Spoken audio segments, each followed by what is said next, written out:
Y es el tema del cual habla prácticamente todo el mundo y que hoy día tiene una jornada clave, la votación en el Senado del proyecto que permitiría retirar un 10% o más en muchos casos de los fondos previsionales. Cristian Pino ya está listo para contarnos todos los detalles. Cristian. ¿Cómo estás, Pablo? Muy buenos días. Claro, porque hay algunos cambios que fueron implementando algunas indicaciones que se fueron presentando en el Senado, y esto es lo que queremos revisar, porque entre que va a la Cámara de Diputados, entre que va a la Cámara al Senado, a las comisiones, va sufriendo también algunos, ya lo decía, modificaciones que es importante tener claro. Hoy día se vota de manera general. ¿Qué se va a votar? Vamos a avanzar rápidamente con nuestras láminas. Son muchas, así que vamos a ir detallando. Acá está lo que hemos dicho desde un principio y esto no ha variado, que es el monto mínimo y el monto máximo para poder retirar. 1 millón de pesos, 4,3 millones aproximado, porque es en UF 35.150, pero independiente a que tenga ese 10%, el mínimo que va a poder retirar es 1 millón de pesos y el máximo de 4,3 millones.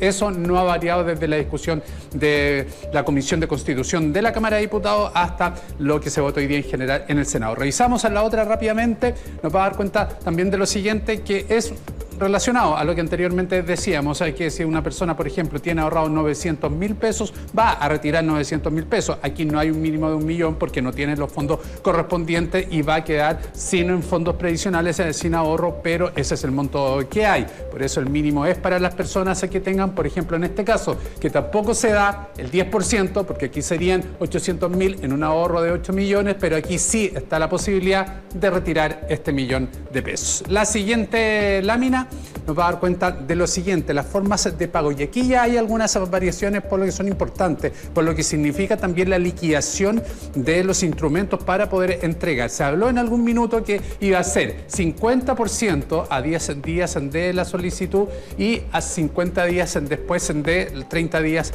de pagar la primera. Pero ¿qué ocurre acá? Se produce una modificación, que es un máximo de 75 UF en el primer pago, y ahí cambia bastante, porque ese máximo es de 2.200.000 pesos aproximadamente. Es decir, aquí va a haber mucha gente que en un solo pago va a tener el total de sus montos, a diferencia de lo que había anterior, que era 50% y 50%, y eso obviamente también va teniendo implicancias, ya lo decía, en la liquidación de los papeles para poder ir pagando. Hay preocupación también en la implementación tecnológica de cómo se van a ir entregando esos recursos. Entonces, aquí está ya una de las modificaciones, indicaciones presentadas en el Senado. Vamos a la siguiente lámina, que nos va a dar cuenta de lo siguiente. Otra de los cambios: estos recursos se deberían depositar o en la cuenta corriente de la persona que lo tiene, ahí también temas administrativos, porque no todas las AFP tienen las cuentas de sus afiliados y hay que ir afinando aquello,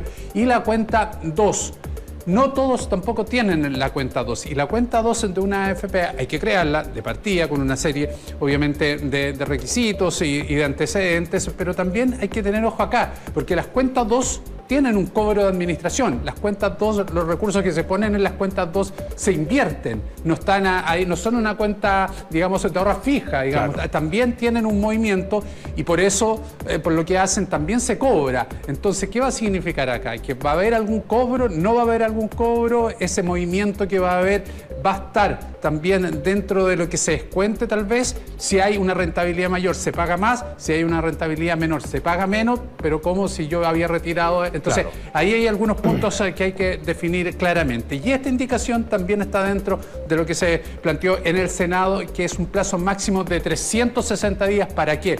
Para poder retirar, que yo tenga la iniciativa de retirar esos fondos. No necesariamente tiene que ser al día siguiente, al mes siguiente. Va a haber un año plazo prácticamente para poder retirar estos fondos.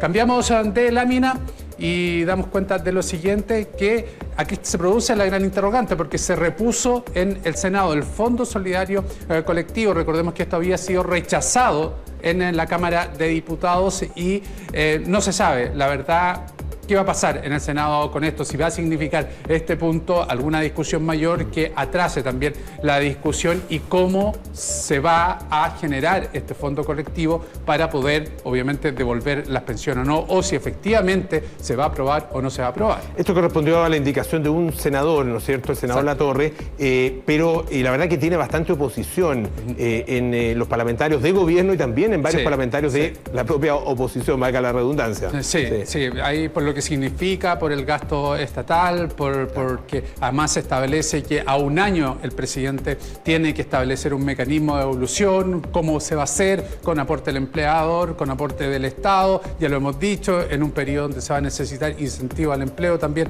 se ve complicado, pero se planteó dentro de las indicaciones, se repuso y está esta interrogante. La siguiente lámina, vamos a ver, porque acá también es otro de los puntos que ha generado también y que ha llamado muchísimo la atención, que son la posibilidad de los jubilados de poder retirar. ¿Quiénes van a poder retirar? ¿Todos los jubilados o todos los pensionados? No, no es así, solo los que están con un sistema de AFP. Recordemos que para quienes tienen este sistema privado, cuando uno se retira, elige o la renta vitalicia o el retiro programado. La primera pasa a una compañía de seguro, es decir, ya los fondos no están en la AFP, a diferencia del retiro programado, que sí queda en la AFP, y ahí van a tener la posibilidad, ese 1.007.000 personas, de poder retirarlo. No así los otros, tampoco los que tienen una pensión básica solidaria, las rentas vitalicias, ya lo decíamos, y quienes se pensionaron con el sistema de antiguas cajas tampoco van a tener. Otro de los puntos que ha generado cierta discusión, porque se establece el hecho de por qué a ellos, digamos a los pensionados de FP, y por qué no a los otros también, si se busca entregar un beneficio. Otro de los puntos de interrogante y de discusión. Y finalmente, la verdad que es bastante simple, porque ellos no tienen no son fondos, dueños, no son dueños de fondos en las AFP. Exactamente. Por lo tanto, mal podrían llegar a retirar algún fondo, ¿no? Claro, pero no desde el punto de vista de la discusión de la ayuda que se quiere entregar, ha generado esa discusión, claro, porque obviamente las condiciones también que están son muy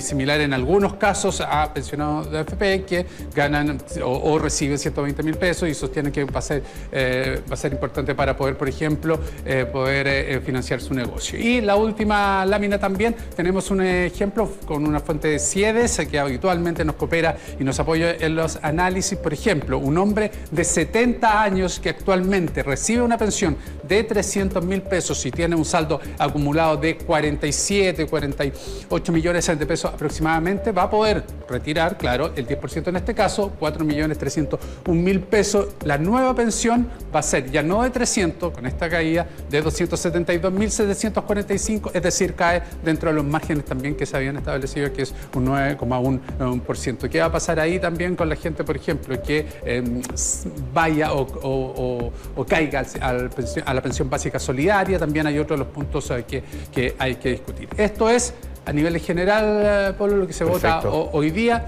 A partir de la 1 de la tarde, entonces, empiezan sus exposiciones en los senadores de la República, ya 5 minutos cada una, cerca de las 4 de la tarde, podría estar ya realizándose el proceso de votación. Perfecto. A la 1 comienza la discusión entonces y el proceso, y el voto ya lo conoceremos, tú dices, alrededor de las 16 horas. Exacto. Perfecto.